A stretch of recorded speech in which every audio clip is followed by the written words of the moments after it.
Welcome to Veronica Live, and we are here with our next guest, and it is Nick Searcy. He is promoting his new movie that's going to be released next week, May 17th. And I didn't know, Nick, because, you were sent to me last minute, and then I was very busy, so I was researching early this morning, and I was like, oh my gosh, I know who this is. He's an actor, too. So welcome to Veronica Live. I'm a fan. I've watched Justified, but I was in love with the main actor. I just want you to tell you that well, my I was husband, the main actor. I was the main actor. So my husband's always like, "Do you want to watch Justified?" I was like, "Oh yeah." So and I can't believe all the things you've done with all the famous actors as well. So we'll have to talk about all of that.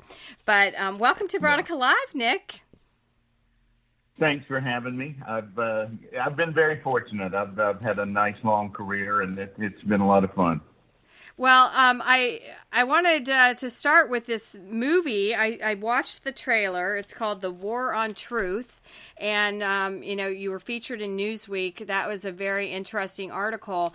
John and I have had people that were there that day, and they said that most of it was very patriotic. And I've seen videos that they've captured. We've had the Gulag Chronicles author on that has met with all the prisoners, and we've read their letters and so I am just mortified that we have people rotting in jail that are like, I probably would have walked through that door had I been there, because it looked like a patriotic event and somebody held the door open to the Capitol. I would have walked through. So tell us about this movie and why it's so important and what you're trying to share with America, because I think there's shenanigans that went on that day.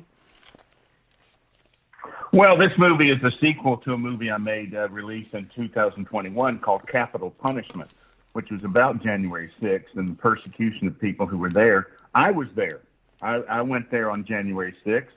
I walked around. I didn't go there with the intention of making a film, and I didn't go in the building, but I saw what I saw. And when I got home that night, when I watched the news, I didn't see any of the things that they showed me on television. I didn't see any of the violence. Most of the people that were there, obviously, were very peaceful. So that's kind of how I got put on this journey. My friend Chris Burgard and I said, we need to sort of address this and try to set the record straight. So Capital Punishment was released in November of 2021, and that movie is available on Rumble right now if you want to do a search for it. Yeah. And the War on Truth movie. TheWarOnTruthMovie.com is where you can find it. The War on Truth is actually a sequel to Capital Punishment because it follows the stories of people that we initially profiled in that movie whose lives have been destroyed and who've been thrown in prison and just basically been persecuted by not only the government but by their neighbors. So the media has poisoned their neighborhoods against them. They've lost their businesses, their families.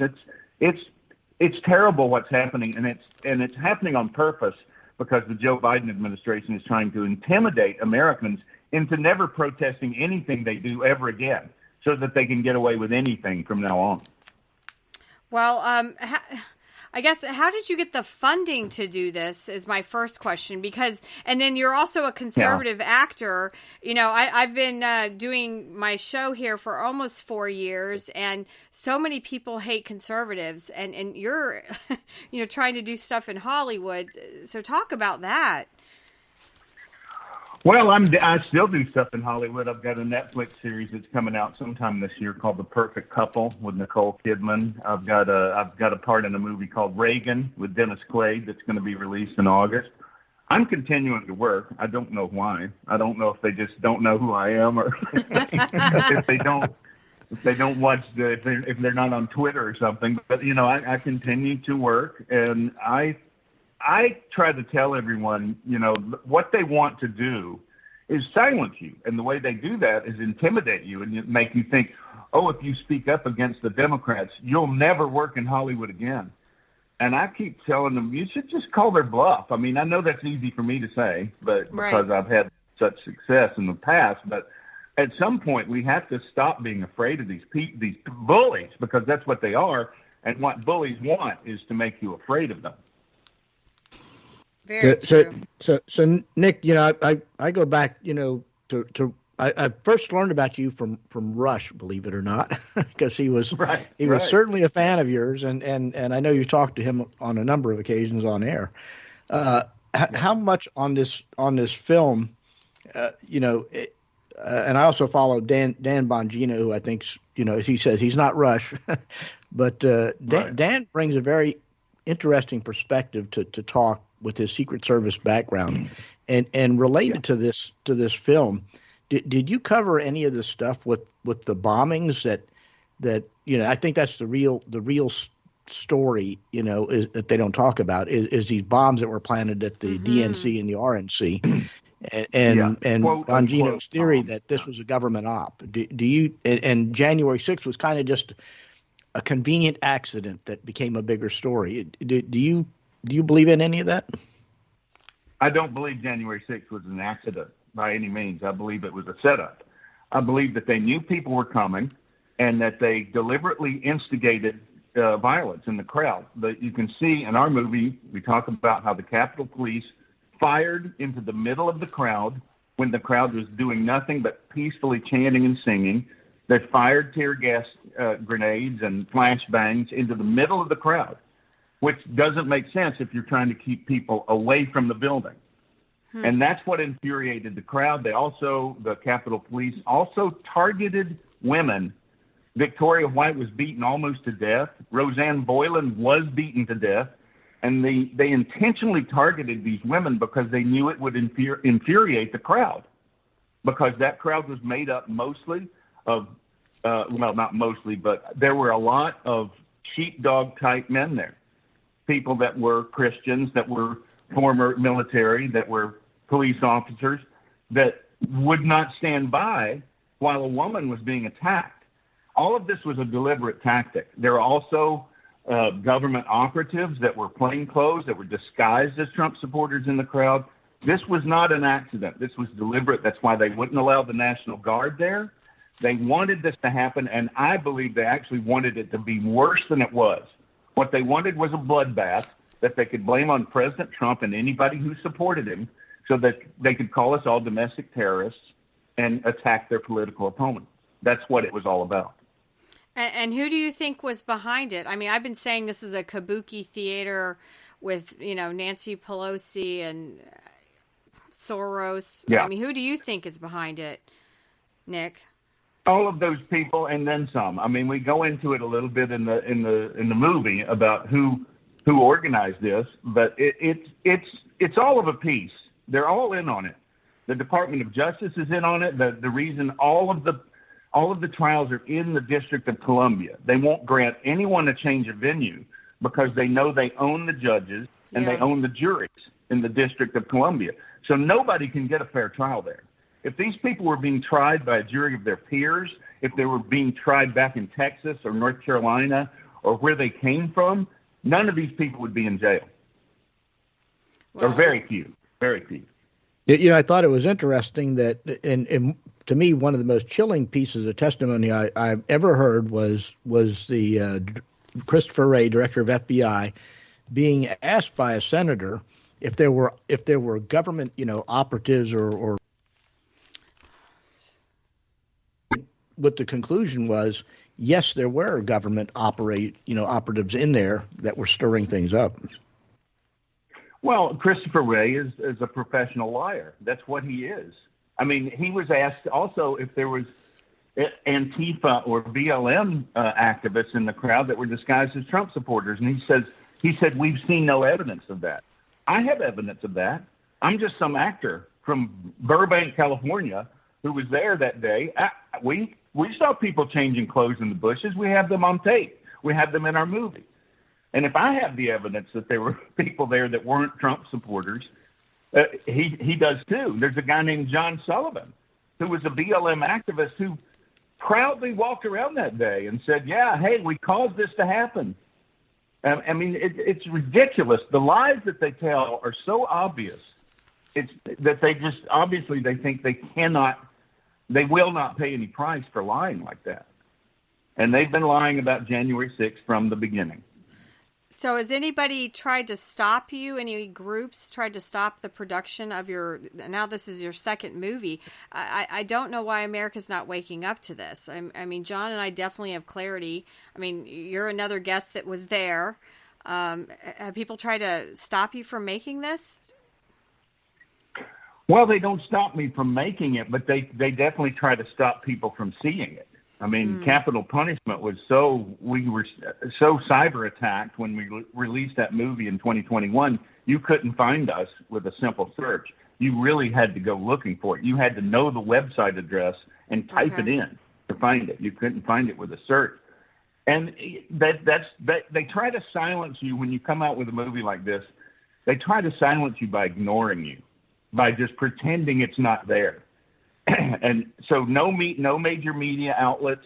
Fox News wouldn't even take our ads. Really? We couldn't even buy time on Fox News because they were That's so afraid awful. that that we might be saying something about election fraud or something. So they wouldn't let us buy ads. None of the major, even some of the conservative podcasters that you would think would jump all over this stuff, have been afraid of us. They've been afraid of this subject because they know the repercussions could be huge if the government decides to come after them. But, it seems to be a trend, though, for Dinesh D'Souza is another good example of his movies, 2,000 Mules.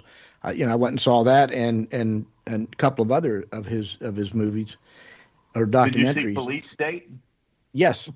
And the problem is, as you mentioned, that they're trying to suppress all of this stuff. Is there a channel besides, I guess Rumble? I mean, trying to go to a movie theater to find this stuff is like, the needle in the haystack kind of thing to find the theater that'll run it. But right. Well, so is it mainly intended for distribution through Rumble through the internet? Is that what you're having to do?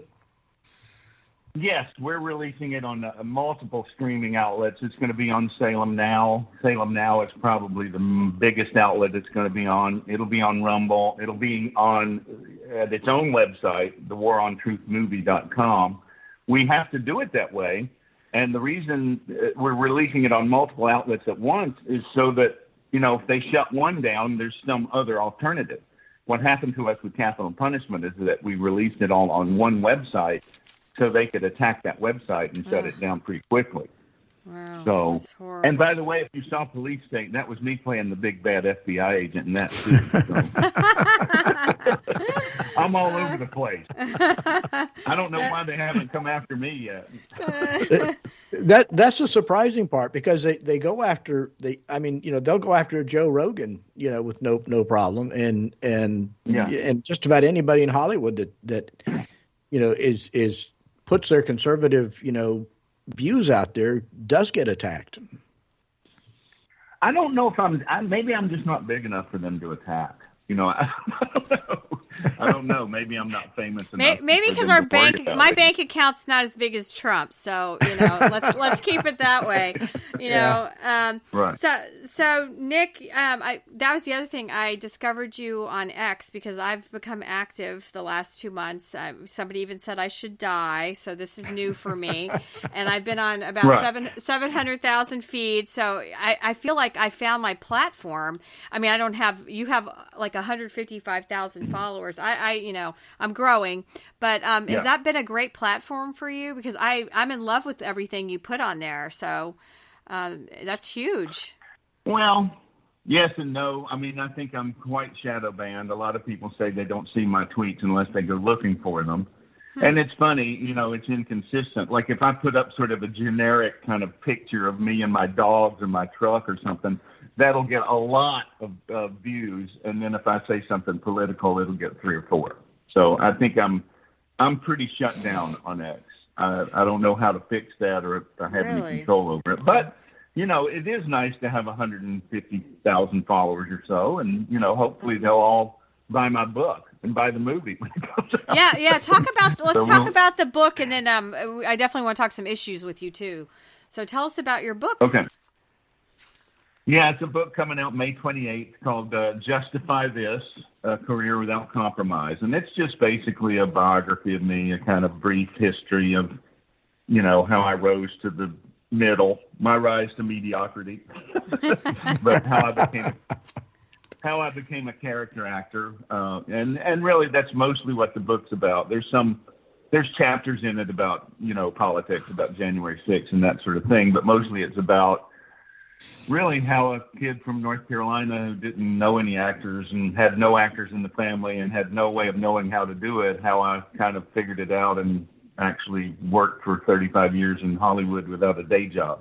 So it's pretty interesting in that regard. And I don't know how a young actor comes up today. It was just so different coming up when I did. There were no cell phones, no Twitter, no social media. Yeah. The only way you could do it was to get in a play and have somebody come see you. So it's pretty interesting. It reads like ancient history now, but that's what the book's about.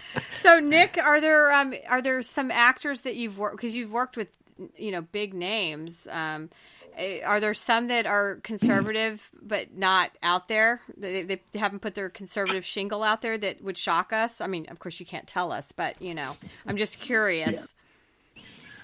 Well, I think there's multiple actors that you would know by face, if not by name. Some of them by name, but you would know them if you saw them. And then they say to me all the time, I agree with what you're doing, but I could never do that because I would never work again. Mm. And I always say to them, I don't know. I work enough. I work too much as it is. I don't know how to make more people mad so that they leave me alone. But yeah, there's definitely more conservatives in Hollywood than you would think. It's not just James Woods and John Voight and the ones that are obvious, Dean Cain. Mm-hmm. There's a lot more out there, but they're intimidated. They're keeping their heads down because of the bullies. Right. So Nick, you have people like De Niro. De Niro comes out and says Trump is Hitler and all this nonsense. De Niro and Whoopi Goldberg. I'm putting them on that plane to Canada. People keep telling me they're going to go to Canada. It's getting full, Nick. My plane is full. Yeah. Well, they never go. That's the problem. No, they don't. Threaten to go, and then they don't go. But Stephanie Rule, who was talking to De Niro, said, do you pay a price in Hollywood for coming out so hard against Trump? And I was like, I busted out laughing. I did a spit take. It's like, what planet are you on? It's absolutely, that's how you get work in Hollywood, is to come out against Trump. Yeah. So Nick, do you think what we're seeing now with these so-called riots or protests or whatever, do you think that's a preview of what's coming next January when Trump wins? I think it's going to continue and get worse all the way up to the election. I think they're going to do the same thing with those people that they did with the BLM protests. They're going to cause chaos all over the country. Most of those campus protests are paid agitators. Yeah. A lot of them are not even students. So this is all deliberate. This is the same people doing did January 6th, did BLM, did Antifa, and did even going back to Occupy Wall Street, and now they're doing this. It's the same people with the same motive. It's interesting. We always have the Summer of Love being repeated, with the election timing, from 4 years ago, and same people behind it. I believe so. Well, I wanted to ask you because California, like Newsom with these protesters, he must be at that French restaurant because I have not seen or heard a peep from that man with what's gone down. And as a parent, my daughter graduated 2 years ago from college, and I made her do her undergrad and master's commencement because I was so worried after COVID. And USC supposedly has canceled the graduation. I mean, I would be hiring Navy SEALs, Nick, to protect these commencement ceremonies, and nothing from stupid Newsom. Well, that's because he wants this to happen. I mean, it's hard to really grasp the motives of these people, but what they are doing is deliberately destroying society. Yeah. That is their motive. They want everything to be miserable so that the government has to come in and fix everything, so that they're the source of everybody's safety. They have to censor free speech. They have to take all these drastic measures. in order to restore a civil society. So that first step is to let it crumble. So they are deliberately destroying it, and that's hard to accept, but that's what's going on. And do you feel overrun in California with all the illegals being a sanctuary state? Well, not anymore, because I got out. Like most people, I've left California in the rear view. I mean, and so many people are leaving. It's like, I realized that after Justified was over in 2015, I never worked in California again. Every time I got a job, it was Oklahoma or Toronto or Georgia or somewhere else. So my wife and I just looked at each other and said, why are we still here? Let's get out of here. This place is crumbling. And so we left at the beginning of this year. We've been in Nashville for a few years now, had a second home here, but we finally just completely got out this year. Excellent. Yeah, I know. Even people, I've lived in North Florida for 40 years here, and we just bought a farm up west of Atlanta, and there's so many people moving up there, and it's a very conservative area. I think Marjorie Taylor Greene is in the next district up from where we're at, and so we're in a very conservative area, and I like it. Yeah. So Nick, well, we are too. Yeah. Yeah, go ahead. I said it's so nice to move back to, basically Mayberry. It's like we are now in a place where your neighbors come over and help you. Hey, you need help with that? Everybody's sort of happy and friendly. And like in California, everybody's miserable and annoyed to death. They're taxed to death. The traffic's terrible. So everybody's in a bad mood all the time, and nobody trusts each other. And it's just delightful to be back in a place, where things seem normal. It's like hey, this is what I remember America being like. Exactly. This is America, real Americana. Yeah. Yeah. Well, and I wanted to ask you too. John and I talk about this a lot. That we feel that the November election, that it's imperative that Trump wins to save our country, and this open border and just all these agendas, with the trans athletes, winning medals from women. It's just so important. Yeah. So how do you feel about November? I mean, I feel like it's a do or die thing. We've got to win in November. Well, my concern is that I think he won in 2020. Yeah. And I think that the same mechanisms that stole the election in 2020, and that's what I believe, it's not against the law to believe that. I think that the same mechanism is there. And I think they're behaving as if they know they're going to steal it, because otherwise they'd be replacing that moron at the top of the ticket, and the moron and the vice presidential moron. Yep. If they really thought that this was going to be a legitimate election, they would run somebody that was competent. Right. They don't believe it's going to be legitimate. I think you're right now. Oh, that's so depressing. So what are we missing? Besides, I'm your new Twitter stalker. I'm going to be following you. And, I definitely want to have you back because, in a good way.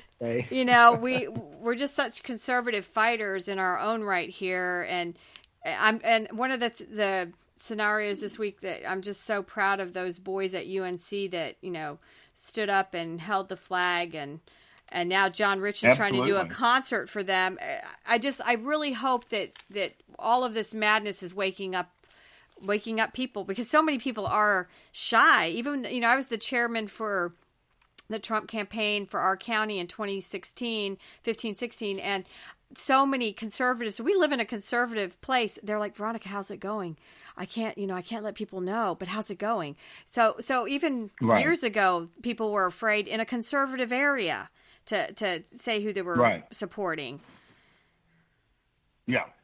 Well, I texted John Rich after he offered to do that concert and told him, hey, buddy, I'm a Tar Heel. I graduated in 1982. Oh, so you're going to be right there. Awesome. Yeah. And that's those boys, that's a great thing to see. I think more and more that's going to happen.